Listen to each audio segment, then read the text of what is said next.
নবম গণিত অধ্যায় বা অভিজ্ঞতা ৬ পরিমাপে ত্রিকোণমিতি।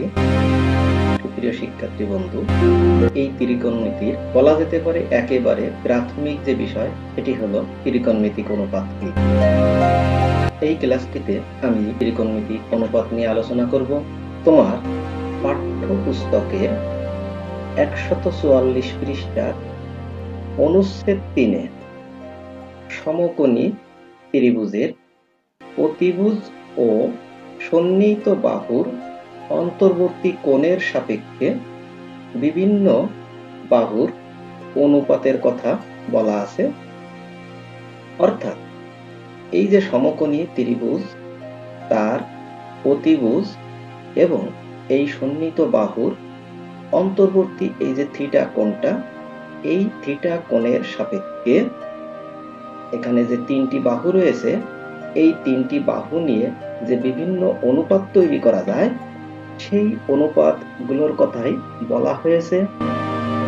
লক্ষ্য করো, অনুচ্ছেদটিতে রয়েছে জোড়ায় কাজ শিরোনামে একটি কাজ, যেখানে বলা হয়েছে প্রত্যেকে খাতায় একটি সমকোণী ত্রিভুজ আঁকো, যার বাহু তিনটি দৈর্ঘ্য তোমার ইচ্ছে মতো নিতে পারো, কিন্তু ভূমি সংলগ্ন কোণটি হতে হবে 30 ডিগ্রি। অর্থাৎ মনে করো তুমি এবং তোমার এক বন্ধু এভাবে দুইটি সমকোণী ত্রিভুজ নিয়ে নিলে, যেখানে বাহুগুলোর মাপ তোমাদের ইচ্ছা মতো নেওয়া হয়েছে, কিন্তু দুইজনে চিত্রে ভূমি তথা এই সন্নিহিত বাহু সংলগ্ন যে সূক্ষ্মকোণটি রয়েছে সেটি কিন্তু 30 ডিগ্রি নিয়েছো। আমাদের কাজের শর্তে এটাই বলা আছে। এবার লক্ষ্য করো, কাজের নির্দেশনায় একটি ছক সন্নিবেশিত করা আছে। আমি এখানে ছকটি তুলে ধরলাম, যেখানে ১, ২ এবং ৩ নম্বর কলামে সমকোণী ত্রিভুজ সংশ্লিষ্ট বাহু তিনটির নাম দেওয়া রয়েছে এবং তার পরবর্তী ঘরগুলোতে ওই তিনটি বাহু নিয়ে যতগুলি অনুপাত তৈরি করা যায় সেগুলো দেওয়া আছে।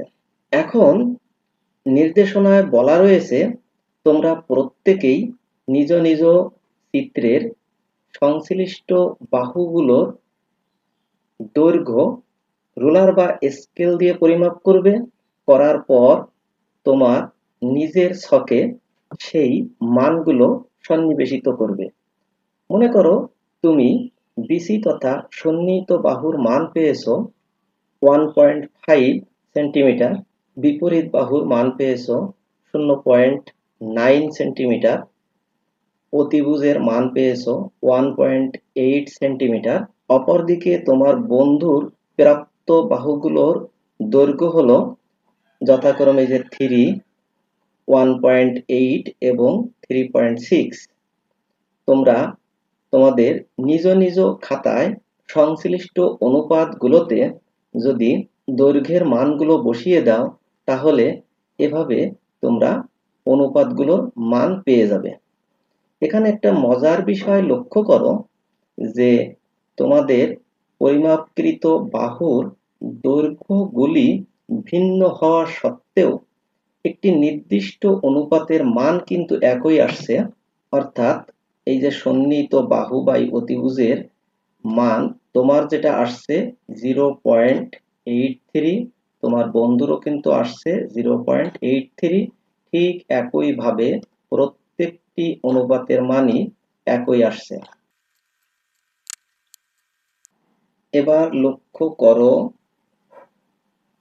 তোমার পাঠ্যপুস্তকের ১৪৪ পৃষ্ঠার একদম নিচের লাইনটাতে সেই বিষয়টি বলা রয়েছে যে তোমরা সবাই একটি সমকোণী ত্রিভুজের 30 ডিগ্রি সূক্ষ্মকোণের সাপেক্ষে বাহুগুলোর অনুপাত বের করেছো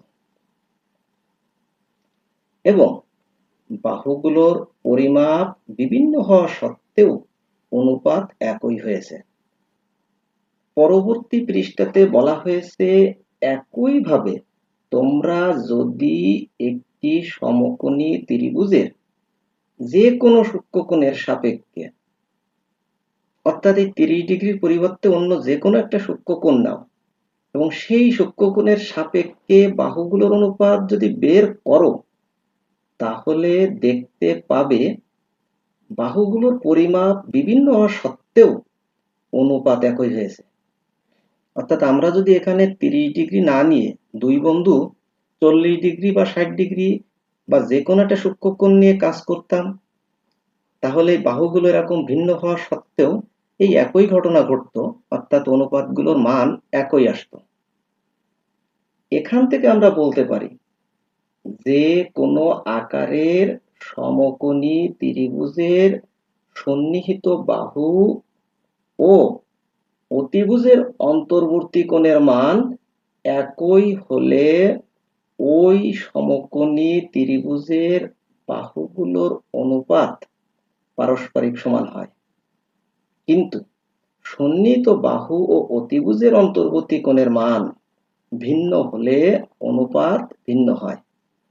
অর্থাৎ এই সন্নিহিত বাহু সংলগ্ন সূক্ষ্ম কোণটি যদি নির্দিষ্ট মানের হয়, তাহলে এই ত্রিভুজ দুইটি বড় ছোট যে কোনো মানেরই হোক না কেন, একটা নির্দিষ্ট অনুপাতের মান সবসময় এই নির্দিষ্ট তথা ধ্রুবক আসবে।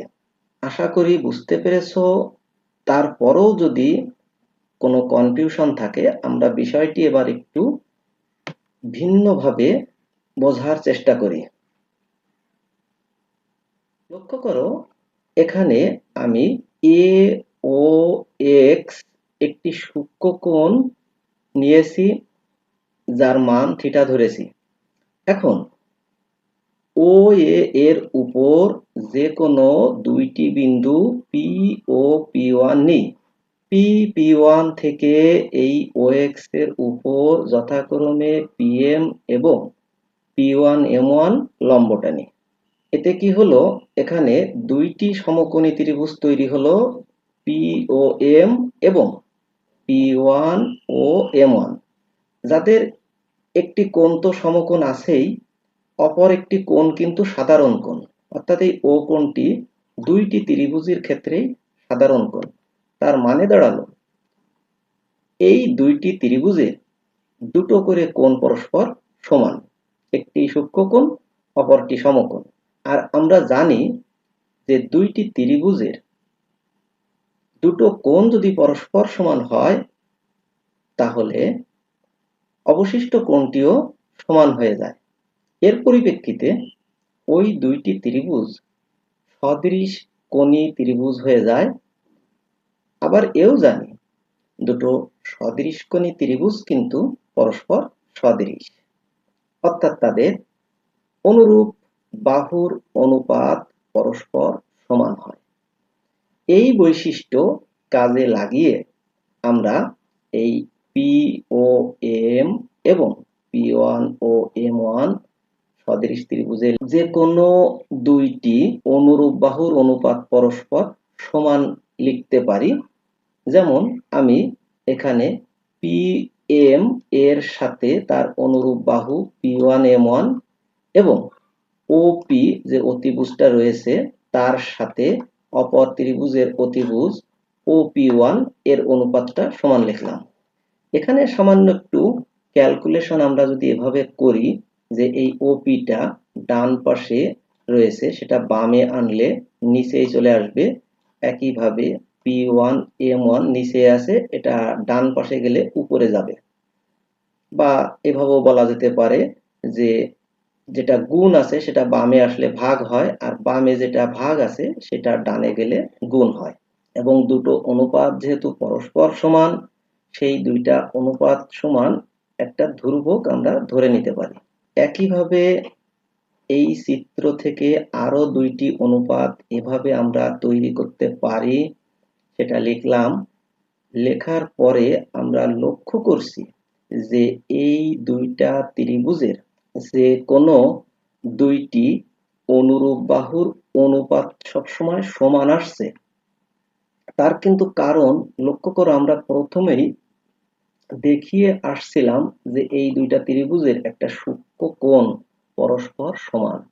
ওই কারণেই এরা সদৃশ হয়েছিল, আর সদৃশ হওয়ার কারণে তাদের অনুরূপ বাহুর অনুপাত পরস্পর সমান আসছে।